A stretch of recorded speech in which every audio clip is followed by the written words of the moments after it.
Hoy, miércoles, 9 de noviembre del año 2016. Su servidor y amigo Mario Beltrán le saluda desde la sala virtual de la Asociación Nacional de Fiscalistas.net AC, en esta emisión de la Hora del Taxista, en donde vamos a platicar acerca de un tema, y les quiero ofrecer una disculpa profesional porque vamos a hablar de la DIOT, pero en un sentido práctico y tal vez recordando algunos fundamentos, algunos conceptos, pero le pusimos a esta plática o esta charla manejo práctico de la DIOT, preparando la transición a la declaración de proveedores de IVA 2017. Esta declaración que se anunció desde el 2015 y que se ha estado congelando, todavía no inicia su aplicación, o por lo menos no tenemos una obligación cuasi inmediata como es el tema del complemento de nómina en su versión 1.2. Lo que sí es que tendremos que estar preparados para una transición de lo que conocemos en la DIOT desde el año 2007, julio 2007, cuando se reforma la ley del impuesto al valor agregado, y después de 9 años, 10 años, vamos a tener una migración. ¿Pero por qué? Bueno, necesitamos una concordancia o una correlación en los términos de contabilidad electrónica, CFDI, fiscalización electrónica, y se puede realizar propiamente a través de un insumo que hoy no tiene aplicación. Sí, sirve para unos cruces o unos amarres, vamos a llamarle primarios. Pero el SAT ya está pensando en amarres más sistematizados y la DIOT no lo está logrando. Si tú checas o verificas la lista de reproducción del canal de YouTube de Anafinet, ahí tú podrás observar que en la emisión anterior platicamos acerca de los requisitos del acreditamiento del impuesto al valor agregado. También con este propósito, de que tú tengas la idea generalizada de cómo es que vamos a cumplir, no en la forma, sí en el fondo de esta obligación y su vinculación con contabilidad electrónica y demás elementos. Antes de iniciar, mientras se preparan, mientras le comparten esta información o este espacio en tiempo real a sus colegas, me voy a permitir saludarlos desde esta ciudad de Tapachula, Chiapas. Saludo con mucho gusto a Adrián de la Ciudad de México, Alex, Amabeli62, Araceli de Guanajuato, Carlos de Mexicali, Chuyita, Claudio de Quintana Roo, Claudio de la Ciudad de México, Consuelo de Reynosa, Cristela de Veracruz Puerto, Edgar León, Elena de Tamaulipas, Eliseo de Villahermosa, Esther, Fernanda, Fernando de Isla Veracruz, Gemán del Norte de Veracruz, Gilberto Rojas de Medellín, Guillermo de la Ciudad de México, Héctor Jesús Pérez de Chiapas, José Ceballos de Sonora, Leo, Lili Omara de Puebla, Maricruz de Ciudad de Isla Veracruz, Raimundo, Rogelio Jaramillo, Silvia de la Ciudad de México y Suset Son. Tengan todos un cordial saludo de su servidor Mario Beltrán. Vamos a iniciar y otra vez te comento, vamos a recordar algo que ya conocemos y tú vas a decir, oye, voy a destinar algunos minutos para algo que ya sé. Bueno, me gustaría entre todos nos vayamos retroalimentando o compartiendo las ideas y comentarios, porque es probable que pues los colegas que nos acompañen, ustedes, sepan más incluso que un servidor apenas conoce y comparte lo poco que sabe, y puede estar en la misma situación que otros colegas, incluso jóvenes que todavía están estudiando, que están realizando sus prácticas o desarrollo en despachos, todavía no son contadores, y que les puede servir la experiencia de todos ustedes, pues desde luego, y tal vez un poco aprovechado, le va a servir a Mario Beltrán y le va a servir a otros colegas que están iniciando o que tienen algunas dudas al respecto. Entonces, queda abierto el espacio, por favor, para dudas, comentarios, retroalimentaciones o correcciones de los puntos que un servidor haga el comentario. Estamos a las órdenes. Todos aquí en la sala virtual de la Asociación Nacional de Fiscalistas.net AC estamos para aprender, para compartir y sobre todo para difundir la cultura fiscal en México. Una difusión que tiene que ser no nada más por unos cuantos, sino que entre todos que amablemente nos acompañan, no solamente a un servidor Mario Beltrán, sino a los demás. Bien, vamos a iniciar con el fundamento legal, que los que hemos tenido tal vez la oportunidad y la mala suerte de que nos llegue algún requerimiento por la no presentación de la DIOT, pues encontramos que el fundamento legal en donde se expresa esta obligación de la declaración informativa de operaciones con terceros está regulada en el artículo 32 de la ley de IVA, de la cual me voy a permitirlo leer para que analicemos y comentemos. Dice el 32 y en específico fracción octava. Los obligados al pago de este impuesto y las personas que realicen los actos o actividades a que se refiere el artículo 2A, entre paréntesis, tasa 0%, tienen, además de las obligaciones señaladas en otros artículos de esta ley, las siguientes. Fracción octava. Proporcionar mensualmente a las autoridades fiscales, a través de los medios y formatos electrónicos que señale el Servicio de Administración Tributaria, la información correspondiente sobre el pago, retención, acreditamiento y traslado del impuesto al valor agregado en las operaciones con sus proveedores, desglosando el valor de los actos o actividades por tasa a la cual trasladó o le fue trasladado el impuesto al valor agregado, incluyendo actividades por las que el contribuyente no está obligado al pago, entre paréntesis los exentos. Dicha información se presentará más tardar el día 17 del mes inmediato posterior al que corresponda dicha información.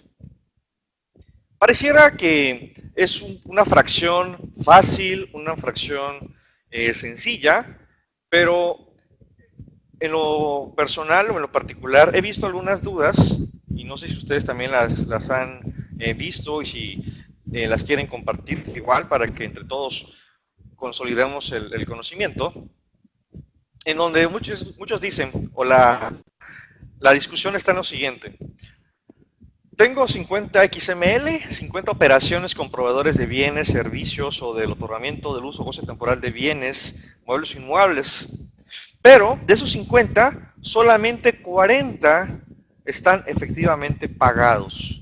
La pregunta que surge en esta hora de la tarde es: ¿cuántos proveedores voy a relacionar o voy a informar?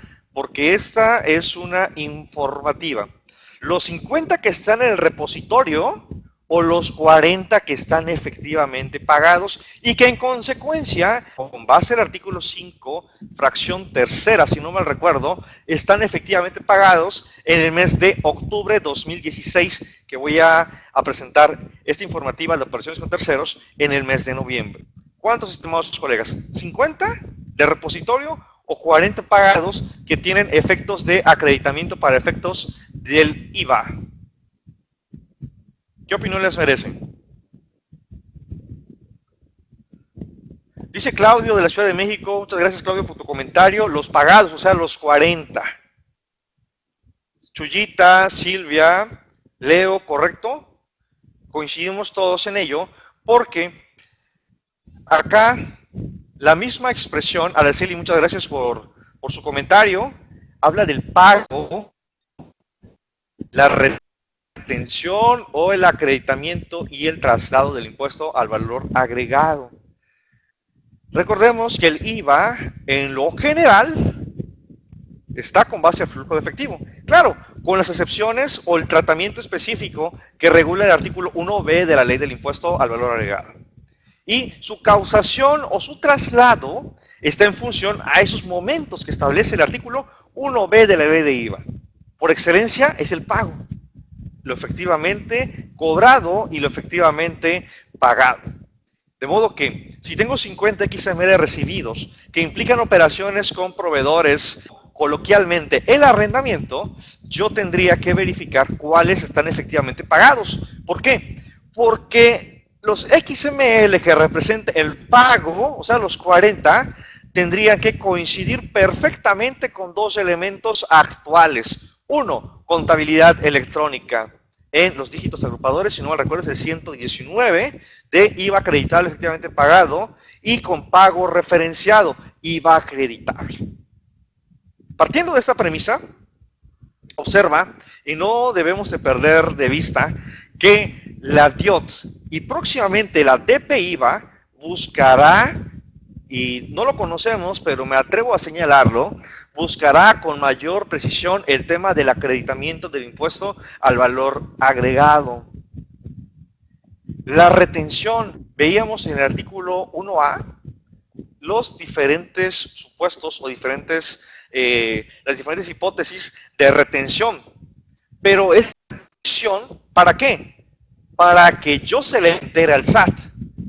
Pero otra vez, en la opinión de Mario Beltrán, no es tanto la retención y el entero, porque es una obligación que no me puedo evitar o es ineludible. El problema principal, ¿en dónde lo encontramos? En el acreditamiento. Si tú recuerdas la emisión anterior, que fue el veintitantos de octubre, no recuerdo, podrás observar, fue vamos a checar, el 26 de octubre, la retención de las dos terceras partes no se realiza en el mes en el que se paga la operación con el proveedor o con el tercero, no, sino que tendríamos que verificar los diferentes momentos. Y eso está en función a la fecha en la que yo hago el entero de la retención. Si se hizo el entero en noviembre, tengo derecho a acreditar en diciembre. Y bueno, aquí ese desglose se hace por los actos o actividades, por las bases, lo que conocemos, para distinguir si estás a 16, si estás a 0. También hay que informar los actos que son exentos. ¿Para qué? Bueno, para poder determinar y hacer los cruces, porque recuerda que no ponemos nombre, no ponemos domicilio, lo que ponemos son RFCs. Y entonces, si yo digo, un proveedor determinado, pongo el RFC del periodo octubre de 2016 y le pongo 500 pesos exento. Y el SAT, cuando me cruce el pago referenciado de mi proveedor y vea actos grabados exentos 0, pues ahí va a haber un pequeño cruce. Y es uno de los puntos que tenemos que estar analizando. A nivel de ley, se establece que este pago o el envío de la DIOT es obligatorio hasta el día 17 del mes inmediato posterior al que corresponda dicha información. No obstante, lo sabemos por reglas misceláneas, el plazo es hasta el último día del mes siguiente al que corresponda la información o la declaración. Y todavía, no sé si les ha tocado, tal vez sí, el SAT envía un correo electrónico precautorio o preventivo. ¿Sabes qué? Tu declaración del mes de noviembre, diciembre, enero, febrero, marzo, abril, noviembre, diciembre del 2050 se vence en estos plazos, un poco precipitado. Y como en algunos casos el correo electrónico que tiene registrado el SAT es el del cliente y también el del contador, no son tributarios, sino para efectos de las cartas de invitación, los exhortos, llega y, oye, contador, ¿qué no hiciste? ¿Por qué me llegó esto? Y no es porque se refiere al pasado, sino una advertencia para el futuro de la presentación. Vamos a ver aquí algunos aspectos técnicos de esta declaración informativa de operaciones con terceros. Y lo tenemos en un formato de preguntas y respuestas básicas o selectas, no todas en la inteligencia de que en lo general tenemos nociones. Si algún colega nos acompaña y tiene alguna duda de que no esté contemplada, por favor, que lo externe y estamos a sus órdenes. Bueno, una de las preguntas que por aquí existe es, ¿quiénes son los obligados a presentar la declaración informativa de operaciones con terceros? Porque en la siguiente pregunta, hay muchos posiblemente no lo estamos haciendo.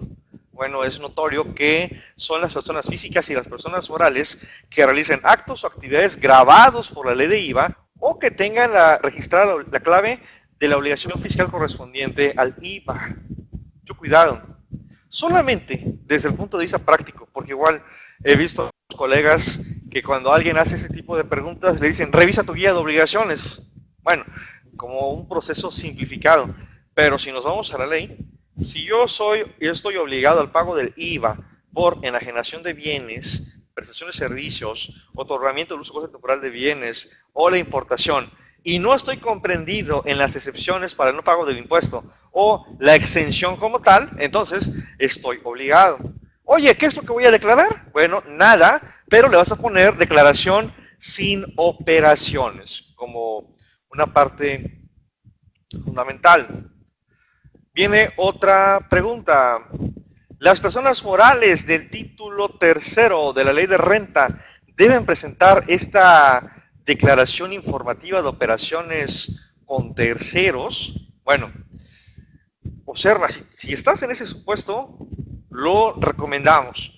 La federación, las entidades federativas, el Distrito Federal y sus organismos descentralizados y municipios están obligados a presentar esta declaración informativa de operaciones con terceros. Pero dice, en el caso de las demás personas morales, únicamente estarán obligadas a presentar la DIOT cuando sean contribuyentes del IVA. Esto es, cuando realicen actos o actividades grabados por la ley de IVA o tenga registrada la clave correspondiente de IVA. Oye, ¿cómo es posible eso? Te voy a poner un ejemplo. Supóngase que tenemos alguna asociación o algún colegio de contadores, no voy a decir de qué color. Y las cuotas que a cobrar ascienden a la cantidad de 100 pesos mensuales. Y, en primer lugar, esas cuotas, de acuerdo al artículo 15 de la ley de IVA, están exentas, no pagan el IVA y, en consecuencia, no estoy obligado a presentar esa DIOT. Pero, ¿qué sucede si esa agrupación, asociación, colegio, lo que tú quieras imaginar, de los 50 socios en el mes de noviembre de 2016 realiza un curso abierto, desde luego, en donde participan los socios y participa público en general? Entonces Mario Beltrán, como no está afiliado a ese colegio, asociación o agrupación, simplemente a él le deben de cobrar el IVA. Y por ello está obligado a presentar la DIOT, porque se supone que existe un IVA trasladado por aquellos participantes que no son miembros de esa asociación. Pero 20 más que son como Mario Beltrán, público en general, que sí pidieron su factura, desde luego, se les trasladó el IVA. Y por ese hecho, efectuaron actos o actividades grabados para acreditar el impuesto. Desde luego, en la proporción, lo que dice el artículo 5, fracción quinta, inciso A, B, C y D, si no mal recuerdo, para efectos de gastos al cero, exentos, grabados al 16 y las inversiones. En ese momento, en ese periodo, tendría que estar obligado a presentar esa declaración informativa de operaciones con terceros. ¿Cuántos tipos de proveedores podemos relacionar? Bueno, los tres hasta el momento es el proveedor nacional, el proveedor extranjero y el proveedor global. El proveedor nacional, bueno, va a depender mucho de la residencia, el extranjero en consecuencia, pero el global, aquí tenemos una representación gráfica de cómo se determina el importe de los proveedores globales. Y veamos, el importe de los pagos realizados en el mes asciende a la cantidad de 1 millón de pesos. Por el porcentaje máximo que establece la resolución miscelánea, que son 100,000 pesos, podemos relacionar por proveedor global la cantidad de 50,000 pesos, que es el tope, que establece igual la resolución miscelánea. Observemos cómo tenemos aquí 5 proveedores y las operaciones que se están efectuando a cabo. Por ejemplo, el proveedor A durante el mes tuvo 50,000 pesos. ¿Lo puedo relacionar de manera global? Sí. El proveedor B no, porque excede de los 50,000 pesos, tiene 60,000. El proveedor C tiene, va a depender mucho del importe por la combinación. Para el proveedor D tiene 46,000 pesos igual, va a estar en función A, el monto total que son los 100,000, pero por proveedor son 50,000 pesos. Y para el proveedor E, pues representan 839,000 pesos de operaciones en el mes y que exceden de los 50,000 por proveedor y 100,000 por el total. Guillermo, en el caso de una donataria, todos sus ingresos no causan IVA. Por lo tanto, no estoy obligado a la DIOT por mis gastos inherentes a donataria. Es correcto, Guillermo, en lo general. Y quiero hacer un comentario porque tenemos estas premisas en donde pensamos que el título tercero está casado o está etiquetado de que no efectúan actos o actividades grabados para IVA o ingresos objeto de la ley del impuesto sobre la renta. Habría que ver, pero en lo general, Guillermo, te puedo decir de que no está obligado al pago del IVA y en consecuencia al envío de la DIOT. Con base en esta tabla, obsérvese cómo se está respetando el porciento máximo total de 100,000 pesos. Aquí tendríamos que estar sumando, por ejemplo, 50 más 5, 55 más 46, ya tenemos 101, o tendríamos que estar escogiendo porque sería condicional. Por ejemplo, este de 839 excede los 100,000. El proveedor C, que son 5,000 pesos, como les decía. Si yo nada más relaciono, por ejemplo, el proveedor A, adelante. Si relaciono el proveedor A y el proveedor C, son 55,000 pesos, adelante. Si relaciono el proveedor, por ejemplo, solamente el C, no hay problema. Si relaciono el C y el D, tampoco hay problema, porque no están excediendo de 100,000 pesos. Nótese, otra vez tenemos dos condicionantes. Uno, por proveedor vamos a tener un tope de hasta 50,000 pesos. Y el monto total, el porcentaje máximo, que es el 10%, no debe de exceder.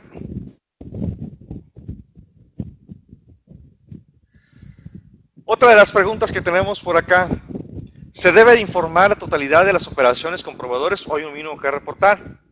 Aquí la respuesta es, se relacionan todos, pero ¿cuáles todos? ¿Los 50 o los 40? Bueno, ya concluimos que son los 40 proveedores que estaríamos relacionando. Un servidor que haga, ustedes que hagan, pero yo no utilizo la figura o el esquema de proveedor global. Yo los relaciono todo. ¿Por qué? Tú recordarás en aquel 2007, 2008, cuando muy salió, el problema que teníamos de contabilizar y luego hacer la tabulación de factura por factura, luego agruparlo y hacer la captura manual. Surge la carga batch y bueno, ya se hizo más fácil el proceso. Hoy los sistemas contables ya lo hacen de una manera muy práctica. Entonces, ¿qué diferencia habría de hacer un registro global o uno por uno? Yo creo que ninguno. Y esto daría mayor tranquilidad para efectos de poder enlazar los XML con la contabilidad electrónica en el rubro de las pólizas. Existe la facilidad, en lugar de capturar individualmente cada proveedor, podemos relacionar globalmente aquellos con los que se haya tenido operaciones hasta por un monto que no exceda del 10% del total de los pagos efectivamente realizados en el mes y sí que en ningún caso el monto pagado al proveedor sea superior a 50,000 pesos.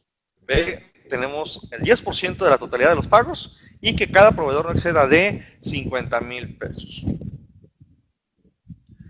En la DIOT debemos reportar las operaciones al 0%. La respuesta es sí, porque son actos grabados. Y el hecho de que no cause IVA aritméticamente, fiscalmente sí causa el IVA a la tasa del 0%. Es por ello que no es lo mismo el efecto del 0% al efecto del IVA trasladado. IVA acreditable, perdón. Tenemos otra pregunta. En la declaración, en la DIOT, se debe informar el monto del IVA pagado no acreditable, incluyendo la proporción de las deducciones autorizadas. La respuesta es sí. Para personas morales, este campo, lo vamos a ver más adelante, tú ya lo viste, es obligatorio. A ver, si yo estoy hablando de una persona moral que se dedica al régimen de actividades agrícolas, ganaderas, silvícolas, pesca, que hay proporción. Si yo soy persona moral, adquirí un automóvil en donde hay proporción, Recordemos que existe, con base al artículo 28, fracción segunda, el cálculo de la proporción de deducciones autorizadas. Pero, así como tenemos para renta esa proporción, para IVA también, artículo 5, fracción primera. La pregunta que surge es, ¿por qué la miscelánea fiscal establece que para personas morales este campo es obligatorio del IVA pagado no acreditable? Y en el caso de las personas físicas dice, el llenado no es obligatorio, es opcional. Pero si lo tienes, agrégalo. ¿Por qué para personas morales es obligatorio? Bueno, por una simple y sencilla razón. El artículo 28, fracción decimaquinta, establece que no son deducibles los pagos del impuesto al valor agregado, excepto cuando el contribuyente no tenga derecho a realizar el acreditamiento. Para este caso son los exentos. Pero si yo estoy obligado y adquirir un automóvil donde hay proporción, bueno, suponte que acredito 20,000 y el no acreditable son 10,000. Bueno, ese no acreditable de 10,000 es un no deducible. Y si tú recuerdas el artículo 77, de la ley de renta, tendremos problemas con la determinación de la utilidad fiscal neta. Es por ello que ese dato resulta obligatorio. ¿Qué información debemos de señalar o capturar en la DIOT cuando hablamos del renglón o del campo IVA retenido por el contribuyente? He escuchado comentarios de colegas donde ponen IVA retenido al contribuyente. Si soy persona física, el que me retuvo es la persona moral. No, aquí está hablando del IVA que yo retuve con base al artículo 1A, fracción primera, fracción segunda, fracción tercera, fracción cuarta, según sea el caso. ¿Por qué? Porque esto otra vez se vinculará con el pago referenciado. ¿Para qué? Si no efectué el entero de la retención, IVA ya lo delató. Y no sé si, creo, a ver, Cristela de Veracruz, por ahí nos acompañó en San Cristóbal de las Casas en septiembre del próximo año.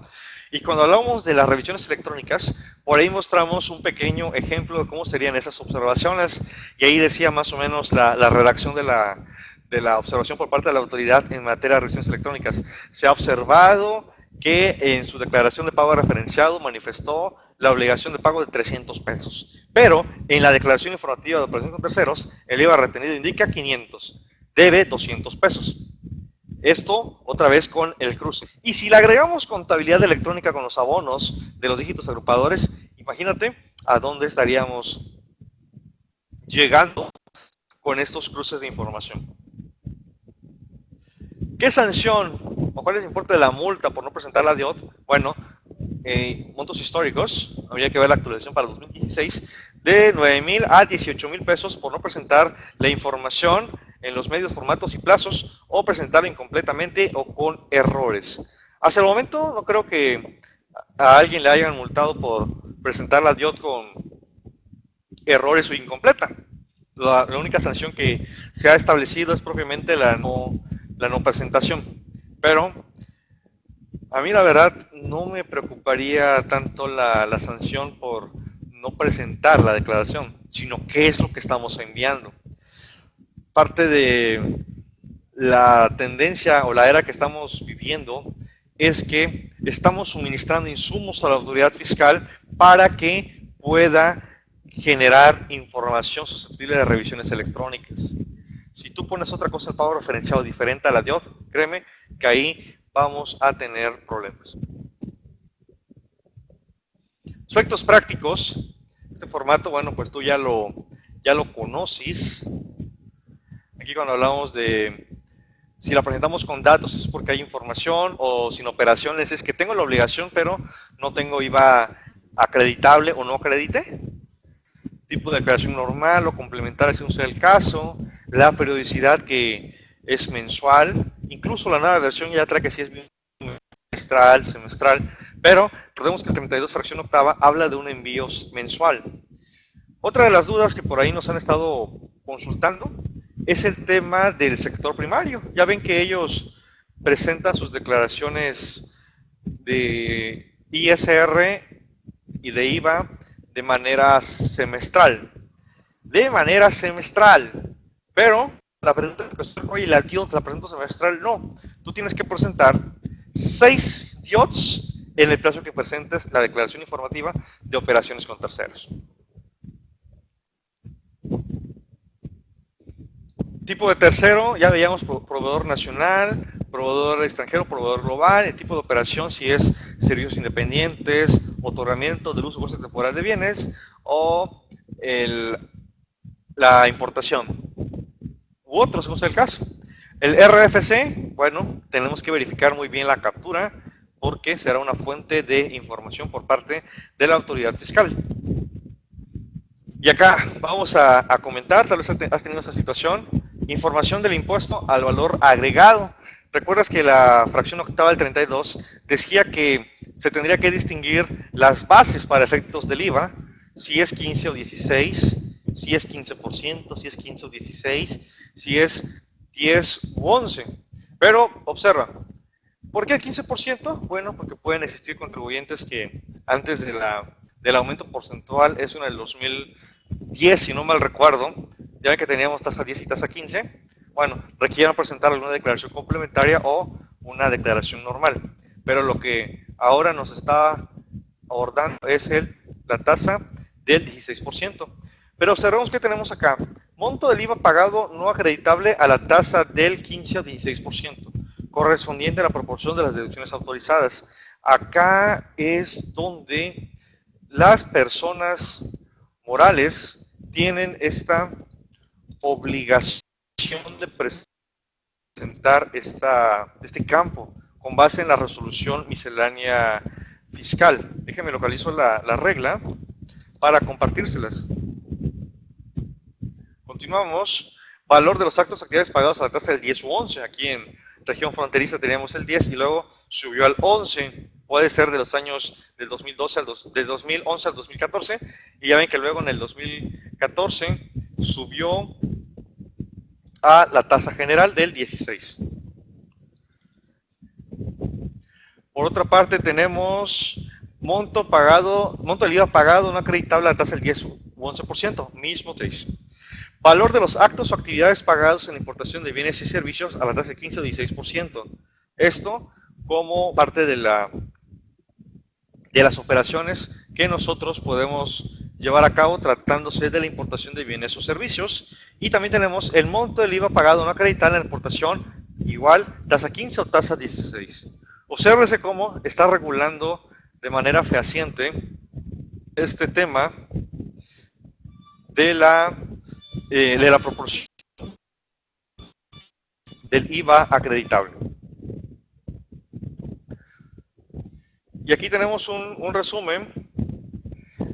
Ustedes bueno, continuamos con la captura de cada proveedor. Total operación que realiza son 6. Monto de los actos actividades a la tasa del 15 o 16. El importe de la base que debe de amarrar perfectamente con el pago referenciado. Para esos efectos fue 4.707. Total IVA pagado no acreditable para la proporción. Y esto lo debes de observar tú en la contabilidad electrónica, en el tema de la UFIN. A ver, la regla. No sé qué tenemos por acá. Avanzamos. Dice total de los actos o actividades exentos, 0. Total de los actos o actividades a la tasa de 0%, igual 0 para este contribuyente. Total de los actos o actividades pagados por las que no se paga el IVA, los exentos. Y veamos, total de IVA retenido por el contribuyente, no al contribuyente. Son dos temas totalmente diferentes. Y es lo que les estaba señalando. Hay personas físicas, honorarios o arrendamiento, que están poniendo allá el IVA que les retuvieron. Y no es ese el propósito de ese campo, sino que yo efectúe o que yo señale el monto del IVA que yo retuve. ¿Para qué? Otra vez, cruzarlo con la declaración de pago referenciado.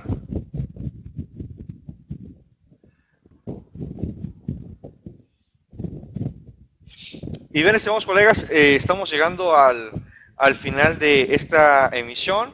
No sé si hubiera alguna duda o algún comentario al respecto para efectos de complementar este tema, que realmente es muy rápido, pero si nos hubiéramos remontado al 2007, te aseguro que posiblemente tuviéramos muchas dudas.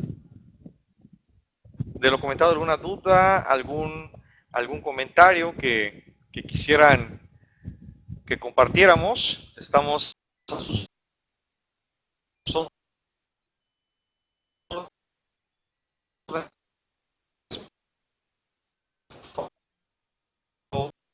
favor en lo que ustedes necesiten. Estimados colegas, entonces les quiero agradecer a todos. A ver. Cristal, no se preocupe. Posiblemente va a estar grabado en el canal de YouTube de Anafinet. Muchas gracias. Silvia, igual, muchas gracias por sus comentarios. Si no hay algo más que agregar, les deseo que tengan una excelente tarde de miércoles y próximamente compartiremos otro tema. Si tienes algún tema que te interese igual, coméntamelo y lo preparamos para compartirlo con todos ustedes. Esto ustedes recordarán que viene a colación de los comentarios de algunos. Es algo muy básico, pero es importante por ese tema de la DPIVA 2017. Jesús Pérez, en el caso del ejemplo de la donataria, sí, Jesús, por favor. Si esta realiza actividades sujetas de IVA, sí debe presentar la DIOT. ¿Es correcto, Jesús? En la inteligencia de que sus actos son esporádicos, porque como señaló, si no mal recuerdo, Guillermo, hacer donataria, pues todos sus actos son exentos, pero pudiera tener ese caso de efectuar algunos actos grabados para este impuesto al valor agregado. No, a usted, Maricruz, muchas gracias por su tiempo y por el favor de su atención. Estamos a sus órdenes. Si hubiera alguna duda o comentario, ahí está mi correo electrónico, redes sociales, para lo que se les pueda ofrecer. Bueno, no habiendo más que agregar, les deseo que tengan una excelente tarde y nos saludamos en una próxima emisión de La Hora del Taxista. Su servidor amigo Mario Beltrán les envía un saludo desde la ciudad de Tapachula, Chiapas. Hasta pronto.